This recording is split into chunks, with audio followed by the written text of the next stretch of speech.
आज आपण pattern making technique विषयी माहिती घेणार आहोत.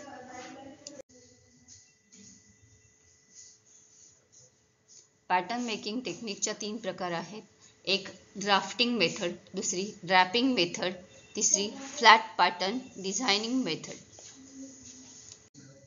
ड्राफ्टिंग मेथडसाठी योग्य मापांची गरज असते.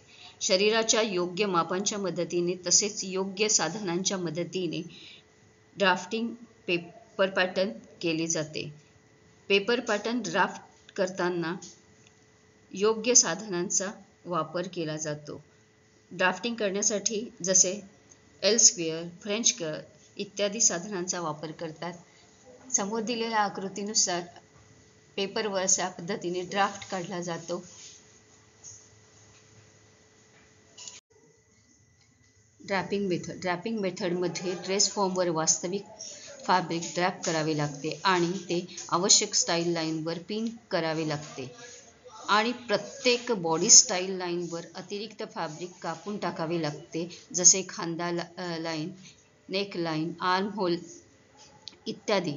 प्रक्रिया पूर्ण झाल्यानंतर फॅब्रिक ड्रेस फॉर्मवरून काढून टाकले जाते आणि कापलेले फॅब्रिक पॅटर्न ट्रॅक केले जाते. समोर दिलेल्या आकृतीनुसार अशा प्रकारे फॅब्रिक ड्रेस फॉर्मवर पिनांच्या साहाय्याने स्टिक करतात आणि नंतर ते कापले जाते. ही एक अंदाजित पद्धत आहे आणि यामध्ये जास्त प्रमाणावर कापड आणि लाईन्सचा वापर केला जातो.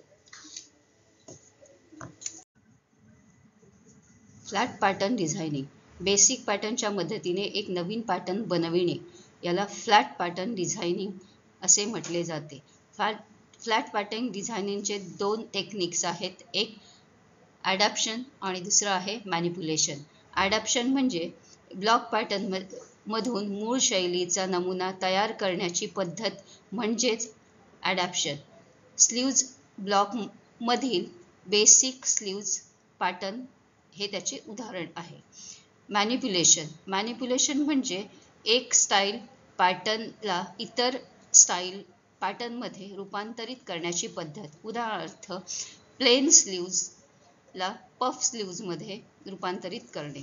मॅनिप्युलेशन तंत्राचा सामान्यतः 2 पद्धती आहेत. एक स्लॅश अँड स्प्रेड मेथड आणि दुसरी आहे slash and lapped method. Slash and spread मेथडमध्ये पॅटर्नला आवश्यक समान भागांमध्ये स्लॅश केले जाते आणि कागदावर पसरवले जाते आणि त्याच्या पॅटर्नला बाह्यरेषाने चिन्हांकित करून नवीन नमुना तयार केला जातो. जसे बेसिक स्लीव्जला 4 भागात विभागून ते पसरवून त्याच्या स्प्रेड करून त्याच्या बाह्यरेषा आखल्या जातात आणि पफ स्लीव्ज तयार केली जाते.